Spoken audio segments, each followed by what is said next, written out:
시간 우리에게 주신 하나님의 말씀 누가복음 2장 8절로 20절의 말씀을 봉독해 드리겠습니다. 그 지역의 목자들이 밤에 밖에서 자기 양떼를 지키더니 주의 사자가 곁에 서고 주의 영광이 그들을 두루 비추매 크게 무서워하는지라. 천사가 이르되 무서워하지 말라. 보라, 내가 온 백성에게 미칠 큰 기쁨의 좋은 소식을 너희에게 전하노라. 오늘 다윗의 동네에 너희를 위하여 구주가 나셨으니 곧 그리스도 주시니라. 너희가 가서 강보에 쌓여 그 위에 누워있는 아기를 보리니 이것이 너희에게 표적이니라 하더니, 호련히 수많은 천군이 그 천사와 함께 하나님을 찬송하여 이르되 지극히 높은 곳에서는 하나님께 영광이요 땅에서는 하나님이 기뻐하시는 사람들 중에 평화로다 하니라. 천사들이 떠나 하늘로 올라가니 목자가 서로 말하되 이제 베들레헴으로 가서 주께서 우리에게 알리신 바 이 이루어진 일을 보자 하고 빨리 가서 마리아와 요셉과 그 위에 누인 아기를 찾아서 보고 천사가 자기들에게 이 아기에게 대하여 말한 것을 전하니 듣는 자가 다 목자들이 그들에게 말한 것을 놀랍게 여기되 마리아는 이 모든 말을 마음에 새기어 생각하니라. 목자들은 자기들에게 이르던 바와 같이 듣고 본 그 모든 것으로 인하여 하나님께 영광을 돌리고 찬송하며 돌아가니라. 아멘. 복된 성탄절 아침 주님의 은혜와 평강이 우리 모두에게 임할 줄로 믿습니다. 우리 서로를 향해서 기쁨으로 메리 크리스마스 한번 할까요? 메리 크리스마스.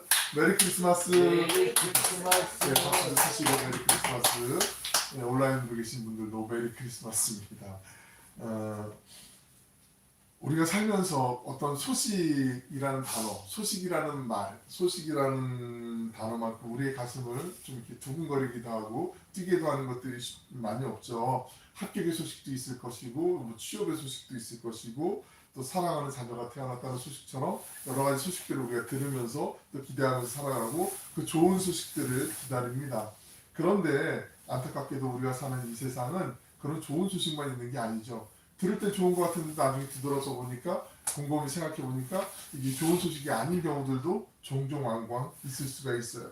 거짓된 소식이 있을 수도 있어요. 우리의 마음을 불안하게 만드는 흉흉한 소식들이 얼마나 많이 있어요. 지금만 많이 있겠어요? 앞으로도 많이 있고, 뉴스를 틀어보면 다 걱정거리고 염려고 아유 어떡하나 한숨만 나오는 일들이 많잖아요. 하지만 오늘 말씀은 우리에게 가장 위대한 소식, 인류에게 가장 위대한 그 복음을 우리에게 전해주고 있죠. 그런데 놀라운 것은요, 이 가장 놀라운 이 세상에서 가장 소중한 이 복음을 전하는 소식이 어디에 임했냐 하는 거예요.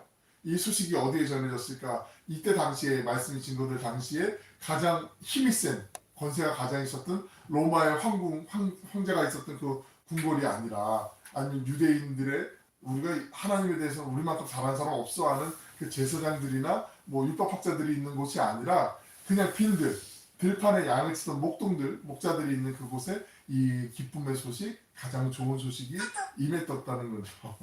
뭐 오늘날은 카톡으로도 임하게 소식이 전할 수도 있겠지만, 베들레헴 근처에 들판에서 밤을 지새우면서 짐승의 냄새와 싸우던 그 비천한 목자들을 주목하게 되죠. 이 시간 목자들이 만난 주님, 그들이 들었던 소식을 통해 우리를 향한 하나님의 절절한 사랑과 반전의 은혜를 좀 나누었으면 좋겠습니다. 우리 본문 8절에 있는 말씀 같이 읽습니다. 시작. 그 지역의 목자들이 밤에 밖에서 자기 양떼를 지키더니. 우리가 목자하면 어떤 생각들이 있냐면 옆에 이렇게 이렇게 장식물이 있지만 성탄절 카드 하면 그 아기 예수님 앞에 그 마리아와 요셉이 서 있고 목자들이 양떼를 이끌고 와서 있어갖고 둘러싸고 있으면서 막 나심을 축하하는, 아니면 동방박사들이 몇 명인지 정확히 모르지만 황금과 유향과 모략을 갖고 왔다는 것을 추론해서 최소한 3명 이상은 됐을 거라고 생각하고 그 그림이 있거나 이런 평온한 아주 목가적인 그런 장면들을 떠올리게 되는데, 목자들의 삶이 그렇게 평안하거나 녹록한 삶이 아니었어요. 한번 넘겨볼게요. 목자들은 그때 당시 1세기 그 팔레스타인 지역에서는 가장 오늘날로 얘기하면 3D 업종이라고 있잖아요. 왜 더럽고 위험하고 힘들고 이런 일들을 안 하고 기피해서 외국인 이주 노동자들이 많이 하시거나 이런 상황들이 있는 것처럼 사람들이 별로 좋아하지 않은 그냥 천하게 여기는 비천하게 여기는 그런 직종 중에 하나였고요. 이 사람들은 또 늘 양을 치거나 뭐 염소를 치거나 하기 때문에 오물을 손에 만지게 되고 묻히게 되잖아요. 그 거친 들판에서 잠을 자야 되는 이런 경우들도 있기 때문에 모세의 율법에 따르면 정결리식 그 손을 씻거나 깨끗하게 해야 되는데 이걸 지키지 못했어요. 왜냐하면 빈들에 가서 있는데 밥을 먹어야 되는데 손을 깨끗이 씻은 다음에 먹어야 되는데 급하면 그럴 시간이 없잖아요. 양들도 지키면서 어디 또 일이나 뭐 다른 늑대가 오거나 이런 것도 막 경계를 보면서 급하게 먹어야 되니까 주머니에다 뭐 놓고 이렇게 먹고 근데 그 손이 깨끗하지 않고 이러면 율법 정결례식을 어기는 게 되거든요. 그러니까 이스라엘 사람들에게는 저 율법을 지키지 못하는 저 더러운 것들 막 이런 손가락질도 받던 그런 존재였단 말이죠. 또 한 가지는 이때 당시 랍비들의 문헌에 의하면 이 보통 어떤 증인이 성립되려면 성인 남성 2명 이상 있으면 그 사람들이 증인이 되거든요. 근데 목동들은 아무리 많아도 저 사람들 말은 믿을 수가 없어, 가치가 없어, 신뢰할 수가 없어 이렇게 사회적으로도 냉대를 받았던 그런 사람들이에요. 그러니까 가장 존재감이 없거나 가장 하찮게 사람들이 함부로 여기는 그래서는 안 되는데 우리 살다 보면 그럴 때 있잖아요. 왜 아유 요즘은 그런 엄마들이 그래도 많이 없는 것 같은데 예전에 꼭 왜 그랬는지 모르겠어요. 너 공부 안 하면 저 사람처럼 인데 저런 사람처럼 인데 막 이런 얘기들 배우듯이 이게 아이들 영혼을 정말 핍절하게 피자하게 만드는 건데 하여튼 이때 당시로 치면 이 목자들이 지금 상당히 이렇게 아주 낮고 낮은 자리에 있던 사람들인데 이게 되게 역설이에요. 하나님 너무나 유머가 참 뭐 우리가 칭찬할 수는 없지만 대단하신 것 같아요. 반전도 이런 반전이 없잖아요. 가장 소중한 거, 가장 귀한 거, 이 정말 값어치를 매길 수 없는 거는 그래도 어느 정도 나에게 뒷배가 되어줄 수 있는 사람이거나 가장 소중하게 여기는 가족이거나 뭐 이런 사람들한테 주는 게 우리 인지상정이잖아요. 그런데 하나님이 이 가장 소중한 소식을 기쁜 소식을 당시 사람들에게 가장 천대받던 가장 멸시받았던 사람들에게 이 기쁜 소식을 전해줘요. 천사를 통해서.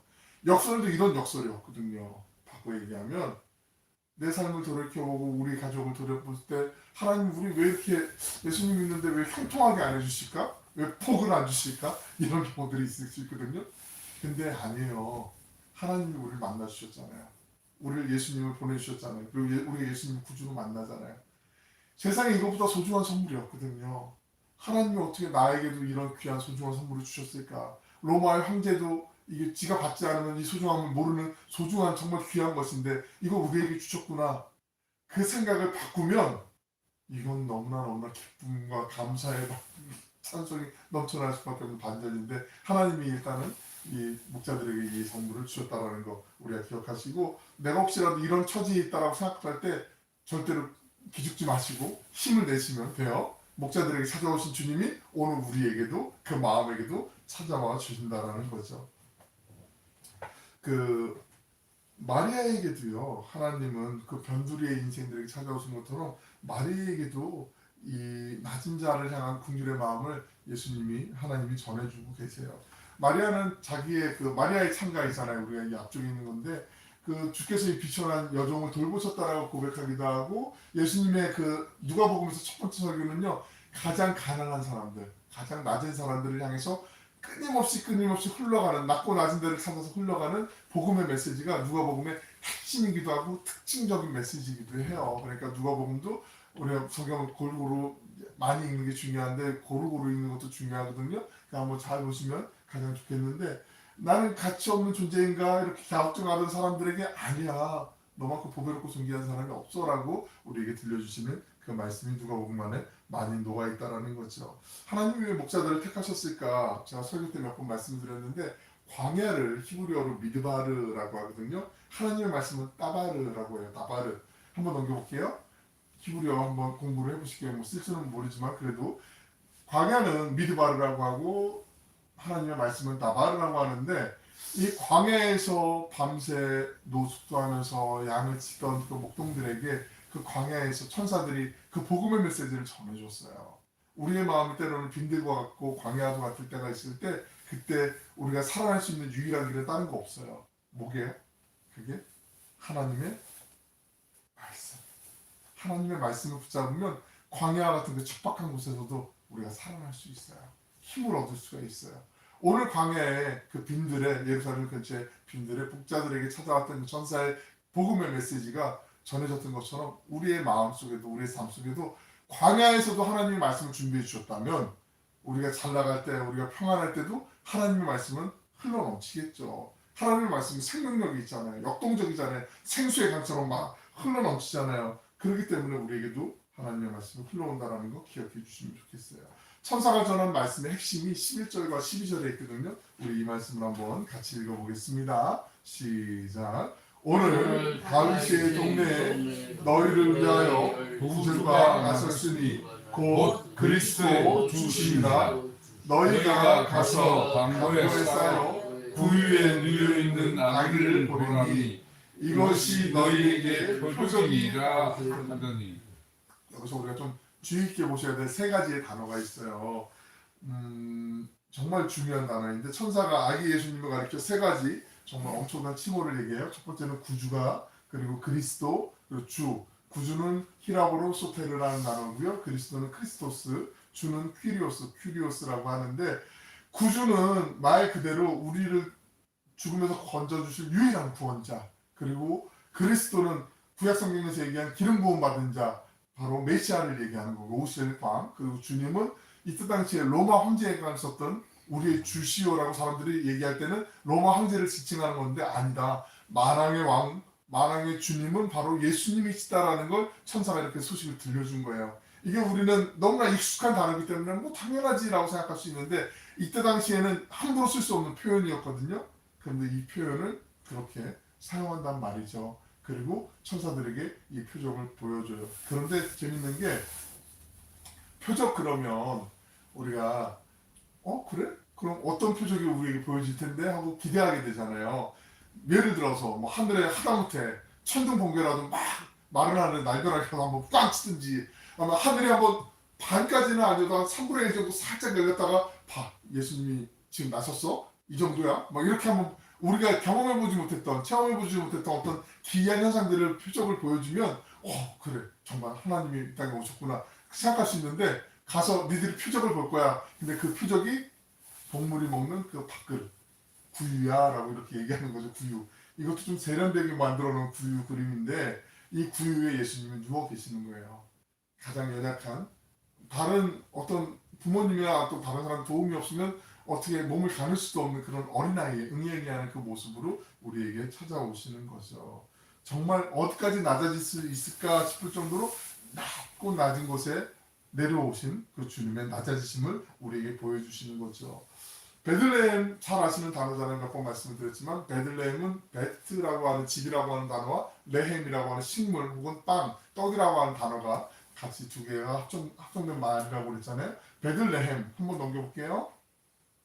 베들레헴 예수님이 이게 좀 약간 언어 유희일 수도 있는데 우리에게 생명의 떡으로 오셨잖아요. 요한복음에서 우리가 첫 번째 비유로 예수님 생명의 떡이라고 말씀하셨잖아요. 생명의 떡이 되신 예수님께서 베들레헴 그 떡집에 빵집에 우리에게 찾아오셨어요. 그리고 생명을 원하는 사람들에게 영원한 생명을 원하는 사람들에게 너희가 와서 마음껏 이곳에서 나를 먹고 나와 함께 영원한 생명을 누리자라고 말씀하셨다라는 거 우리 요한복음 성령의 때 말씀을 드렸는데 바로 그 베들레헴의 가장 낮은 곳에 구유로 오셨어요. 그러니까 구유는 만약에 그런 거예요. 황궁 안에 아주 뭐 스테인드 글라스 같은 게 그때 당시에 뭐 없었을 가능성이 훨씬 높지만 그 식탁보도 아주 막 실크로 되어 있고 비단으로 되어 있고 거기에 금초대도 막 있고 은쟁반 같은 게 막 있고 거기에 황제가 앉은 식탁에 거기에 자 사람들 와 그러면은 초대를 받은 사람들만 오겠지 뭐 이 목자들 같은 비천한 사람들이 나도 가고 싶은데 내가 갈 건데 이렇게 갈 수는 없잖아요. 마을 구유는 비천한 목자들도 올 수 있었고 황제도 올 수 있었고 누구나 올 수 있는 곳이잖아요. 예를 들자면 차별 없이 누구나 올 수 있는 거죠. 예수님이 그곳에 오셨다라는 건 어느 누구도 신분, 지위, 고하를 막론하고 남녀노소 물론대소하고 누구든지 나에게 찾아올 수 있다. 걸림돌이 없고 막힌 것이 없고 문을 닫아놓지 않고 다 누구나 찾아올 수 있음을 우리에게 일깨워 주시기 위해서 가장 낮은 곳으로 오셨다는 거예요. 성탄의 의미가 바로 여기에 있어요. 우리 잘 기억해야 돼요. 예수님은 우리에게 누구도 조건을 붙이지 않고 가끔 이단들이 사이비들이요 하는 것 중에 가장 사람들을 막 불안하게 만들고 넘어뜨리는 게 그거잖아요. 너 이거 안 하면 너 조상이 공덕을 못 받아. 이거 안 하면 뭐 안 돼, 안 풀려. 이런 식으로 해서 하다못해 그 무속인들이 이런 데 가면은 뭐 부족을 만들거나 뭐 구슬하거나 뭐 이러면서 결국은 얘기하는 게 금전적인 거잖아요. 이거 해야지 네가 악기를 풀릴 수 있어. 뭐 액땜을 할 수 있어. 온갖 가문이설로 막 사람들을 속인단 말이에요. 이 나쁜 소식이란 말이에요. 등치는 뒤통수를 치는 소식들이잖아요. 오늘 복음은 그게 아니란 말이죠. 누구든지 각장 낮고 낮은 누구도 문턱이 없이 찾아올 수 있는 그곳에 지팡이라도 짚고 찾아올 수 있는 그곳에 누구든지 초대하시겠다는 하나님의 그 초청이 예수님이 이 땅에 오신 정편의 의미예요. 그러니까 기쁘다 구주 오셨네가 정말 우리가 곱씹어보면 곱씹어볼수록 하나님 어떻게 그러실 수 있을까 싶을 정도로 우리의 생명을 대신해서 살리시기 위해서 이 땅에 오셨다는 거, 이것만 붙잡으셔도 성탄절의 의미는 확실하게 아시는 거거든요. 우리가 베들레헴에 오신 그 예수님이 우리의 가장 낮은 곳까지 찾아오셔서 그 지난 시간에 우리 한번 그 영혼의 일조권이라는 말씀을 드렸어요. 기억나시는지 모르겠는데 집도 남양 집이 좋고 햇볕이 잘 들어야 건강하고 좋다고 말씀드렸잖아요. 제가 그 좀 젊을 때 반지하 빌라에 살아봤거든요. 반지하 빌라 살아보셨어요? 반지하 빌라 수도권에는 많잖아요. 여기는 빌라도 많이 없지만 반지하 빌라가 안 좋은 게 있죠. 그 문 열면 밖에 사람들이 다리만 보이고 뭐 이런 경우도 있고, 한쪽에 막 아무리 뭐 이렇게 잘한다고 해도 곰팡이가 꼭 그 겨울 되면 이렇게 결로 현상 때문에 지기도 하고 냄새도 좀 나고 이게 안 좋아요. 건강에 별로 안 좋고 성식도 막 기관지도 안 좋고 이런 경우도 있어요. 근데 경험해 보니까 알겠어요. 그 속에도 주님이 찾아오시는 거예요. 이 말씀을 묵상하다 보니까 그래요. 가장 낮은 곳에 나는 왜 이래, 내 처지가 왜 이래 생각할 수 있는 사람들에게조차 주님은 문을 열어놓고 마음을 열고 우리에게 찾아와 주시고 손을 내밀어 주세요. 우리가 주님 손만 잡으면 돼요. 그 초대에 네 주님 감사합니다. 저를 초대해 주셔서 제가 그 초대에 응하겠습니다. 주님 곁으로 나아가겠습니다. 내가 그냥 고백만 하면 주님은 나의 구주가 되십니다. 그러면 되는 거예요. 얼마나 쉬워. 이거보다 쉬운 게 어딨어요. 이 큰 선물을 주시는데 많은 사람들이 그 선물을 모르잖아요. 못 받잖아요. 그러니까 우리에게도 그 받은 선물을 아니야 정말 이 소중한 선물을 너무 소중해서 모르는 거야 라고 전하는 우리에게 사명이 있는 줄로 믿습니다.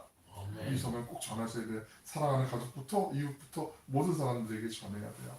우리 본문 15, 16절에 있는 말씀 찬양이 하늘 찬양이 막 펼쳐지고 난 다음에 목사들의 반응을 한번 볼 텐데요. 15절부터 우리 한번 같이 읽어볼 텐데 시작. 천사들이 떠나 하늘로 올라가니 목자가 서로 말하되 이제 베들레헴으로 가서 주께서 우리에게 알리신 바 이 이루어진 일을 보자 하고 빨리 가서 마리아와 요셉과 구유에 아기를 찾아서, 목자들이 이 소식을 들었을 때 얼마나 기가 막힌 소식이, 천사들이 막 찬양하고 천사가 와서 자 너희를 구원해 주실 구세주 하나님의 아들이신 메시아 그 예수님께서 주님으로 오실 거야 라는 얘기를 듣고 그 다음에 그 표적은 구유야 라고 얘기했는데 갑자기 짜잔 하고 천군과 천사들이 함께 하나님 영광, 우리가 좀 전에 찬양한 것처럼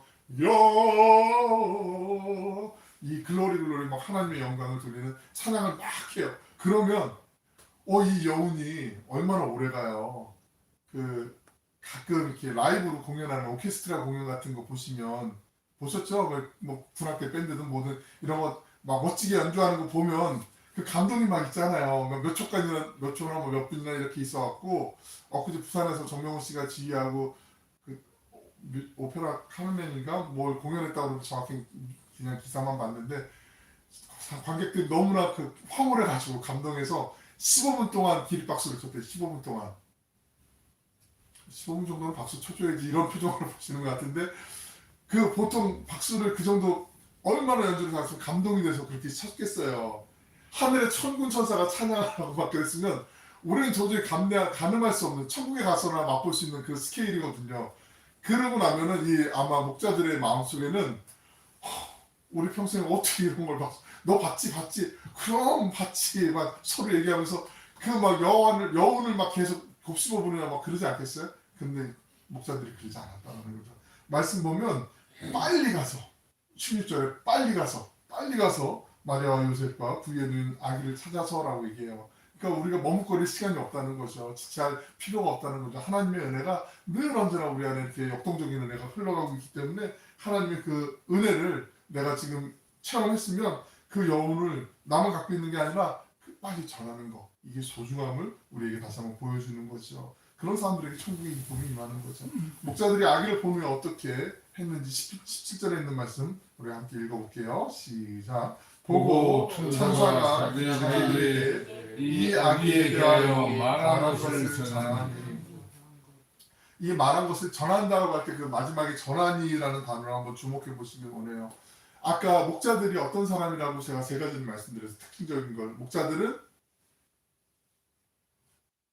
이때 당시 가장 어려운 직종, 좀 사람들이 좀 기피하는 3D 업종에 일하는 좀 비천하게 깔보는 그런 업종이 있는 분들이라고 말씀드렸고, 또 한 가지는 손을 씻거나 이런 정결 예식을 못하기 때문에 율법적으로도 늘 언제나 사람들에게, 유대인들에게 좀 조롱받거나 멸시받는 그런 사람들이었고, 세 번째로는 랍비들의 문화에 의하면 이 사람들의 말은 증거로서 인정받지 못하는, 증언으로서 증인으로서의 그 어떤 인정도 못 받는 그런 아주 정말 좀 어려움에 있는, 공경에 있는 사람들이라고 말씀드렸잖아요. 근데 지금 천사들이 이 목자들에게 들려준 얘기를 여기 가서 지금 증언하는 거잖아요. 대언하는 거잖아요.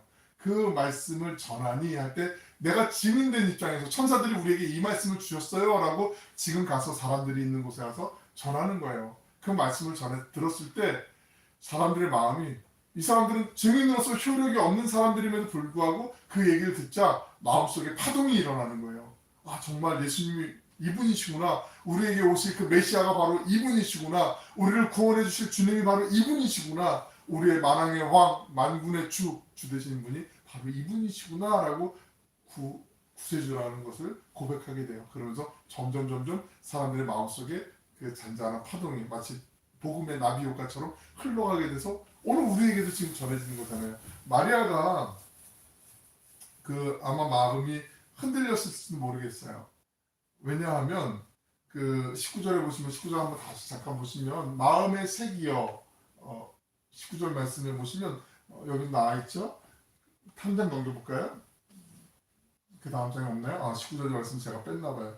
19절에 보시면 마리아가 마음의 색이여 생각하게 된다라고 얘기했는데, 마음에 새긴다라는 게 어떤 단어냐면 이게 퍼즐이잖아요. 퍼즐. 아이들 그 좋아하는 퍼즐에 조각조각 맞춰갖고 그 가는 재미가 있어요. 처음에는 막 퍼즐이 많아지면 이거 어떻게 하는데 그 하나하나 뭐 끝에서부터 맞추기 시작했고 중간에 맞추거나 이러면 그림이 완성되면 와 하고 막 좋아하는 것처럼 마음에 새긴다라는 뜻은 그거예요. 마리아는 그 어릴 때, 지금으로 추정해보면 약 15, 16세 정도 되는 정말 그 꽃다운 어린아이 때, 그 청소년 시기 때, 이때 천사 가브리엘에게 수태 고지를 받잖아요.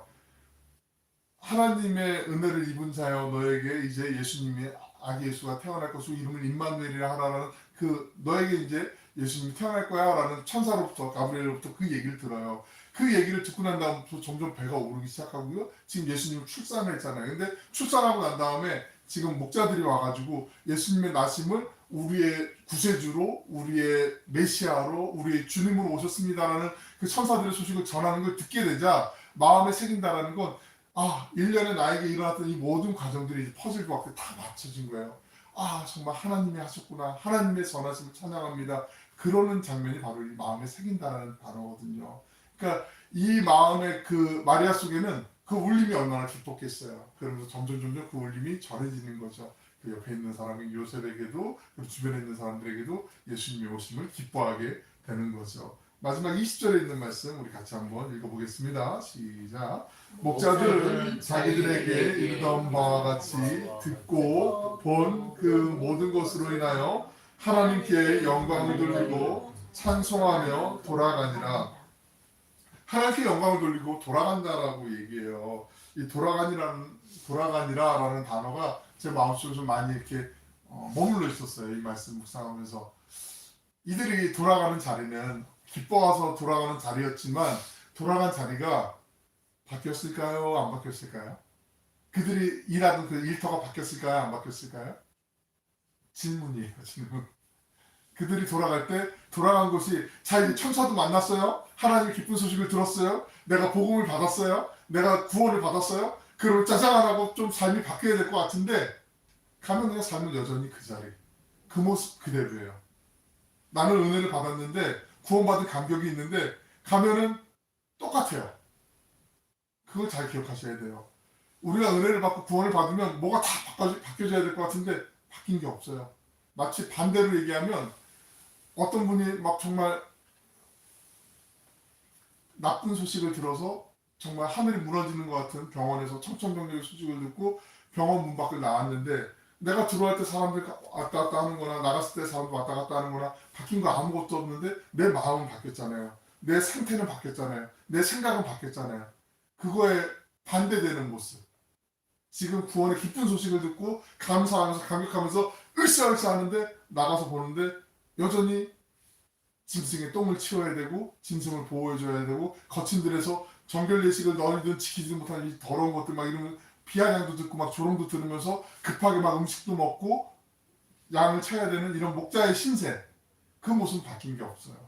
무슨 얘기인지 아시겠죠? 우리의 삶에도 그렇거든요. 내가 예수님을 만나서 기뻐하고 해도 삶에 찾아가면 믿지 않는 남편이야, 때로는 믿지 않는 가족 중에 또 나를 또 힘들게 하는, 더 힘들게 하는 사탄이 꿰들여서 그런 일들도 있을 수도 있고, 믿는 사람들끼리도 가끔은 그런 경우들도 있을 수도 있어요, 진짜로.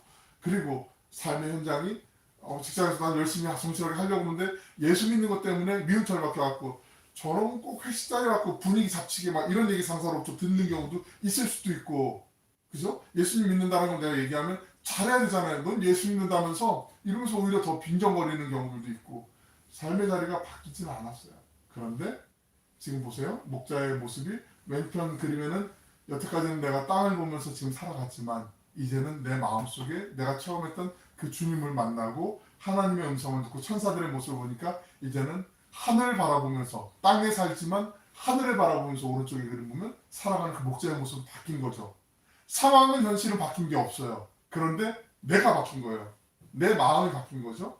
내 삶을 대하는 태도가 바뀐 거죠. 오늘 복음이 우리에게 이걸 주시고 싶어 하지 않겠어요? 주님께서 우리에게 이 마음 주시고 싶어 하지 않겠어요? 내가 지금 연약해요. 아파요. 힘들어요. 그런데 내 안에 그 생명의 주님이, 이 목사들을 변화시켰던 주님이 내 안에 다시 찾아와 주시고 이 내 안에 계신 그 성령께서 나를 다시 일깨워 주시면 내 속에서 다시 이런 용기가 솟아나는 거 아니겠어요? 해보자. 까짓것 한번. 우리가 이 세상에서 뭐 천년만도 사는 건 진짜 아니고 우리의 삶은 유한하지만 우리의 본향은 영원한 하늘에 있는데 무엇이 두렵겠느냐. 사망한 내가 쏘는 것이 무엇이냐. 나아갈 수 있잖아요. 그죠? 그 믿음을 갖는 거죠. 그럼 내가 변하죠. 내가 변하는 게 기적이에요. 기적. 기적 중에 가장 큰 기적은 내가 변하는 거예요. 남을 자꾸 변화시키려고 하지 마시고 내가 변하려고 해야 돼요. 그럼 돼요. 그럼 남도 따라오게 돼 있어요. 이게 진짜인지 아닌지 한번 해보시자고요. 우리 같이 한번 다 해보시자고요. 그럼 돼요. 미루지 마시고 지금 오늘 지금부터 하시는 거예요. 지금부터. 그걸 지금 보여주는 거죠. 이전은 목사가 아니었어요. 더 이상 이전처럼 살 수도 없었어요. 하늘의 평화를 소유한 사람, 인생의 목적지를 발견한 사람으로 돌아가는 거죠. 이것이 바로 대반전의 드라마라는 거죠. 환경은 그대로 있을지라도 내 안에 구원받은 사람의 모습으로 변화되는 것. 예수님을 믿는다는 게 환경의 변화만을 얘기하는 게 아니죠. 고통과 절망의 냄새가 가득한 세상 속에서도요. 귤 드셔보셨잖아요. 마치 귤껍질을 딱 깨면은 이렇게 향기가 팍 퍼지는 것처럼. 그죠? 우리 이따가 좀 식사하시고 후식으로 귤 드실 건데 우리가 삶의 고난의 어떤 껍질로 둘러싸여 있는 것 같아도 우리가 정말 귤껍질이 탁 터지는 것처럼 그리스도의 향기 되어서 그 삶의 현장이 바뀌지 않아도 그렇게 살아가길 주님은 원하고 계신 거죠. 오늘 구유에 놓이신 아기 예수님 우리에게 이렇게 말씀하죠. 우리 같이 한번 읽어볼까요? 노란 줄에 있는 글씨 한번 같이 읽어볼게요. 시작. 너희를 위하여 구주가 왔으니 무서워하지 말라. 내가 너와 영원히 함께한다. 한번 다시요. 시작. 너희를 위하여 구주가 났으니 무서워하지 말라. 내가 너와 영원히 함께한다. 아멘. 성탄의 기쁜 소식이 바로 이거예요. 우리와 함께 하실 주님, 함께 하시기 위해서 오셨고 우리가 영원히 임마누엘 하시는 그 주님, 성탄의 그 핵심이죠. 우리 이 기쁜 소식은 올라가는 이 세대에도 또 우리 후대 세대에게도 계속 전달돼야 될 인생의 이정표와 같은 나침반도 같은 거죠. 사람의 삶은 언젠가는 유한하기 때문에 사그라들 수 있고 세상의 화려함도 조명이 꺼질 수 있지만 하나님의 생명의 빛 영광만큼은 영원하죠. 성탄의 기쁜 소식을 붙잡고 우리 함께 2025년 남은 이 며칠 안 되는 시간도 열심히 달려가시고 새해에 우리 목자들처럼 하나님께 영광 돌리고 그리스도의 삶을 우리의 삶 속에서 향기를 삶에서 전하는 복된 복음의 통로로 삶의 예배자로 승리하시길 주님의 이름으로 축원합니다. 아멘. 기도하겠습니다. 사랑하는 풍성하시고 자비로우신 아버지 하나님, 죄로 인해 어둡고 추운 이 땅에 우리를 위하여 독생자 예수 그리스도를 보내주신 그 크신 사랑을 찬양합니다. 아무도 주목하지 않던 들판의 목자들을 먼저 찾아가신 주님, 오늘 우리 삶의 낮은 자리, 눈물 젖은 구유와 같은 우리 마음 중심에 좌정하여 주시옵소서. 세상이 주는 찰나의 즐거움에 취하지 않게 하시고 우리의 소망 되신 주님만을 바라며 살게 하여 주옵소서. 목자들이 말씀 앞에 즉각 순종하여 달려갔던 것처럼 저희도 주님의 뜻을 분별할 때 주저하지 않게 하시고 저희 삶의 현장에서 그리스도의 향기를 바라며 평화의 소식을 전하는 은혜의 통로로 쓰임받게 하여 주시옵소서.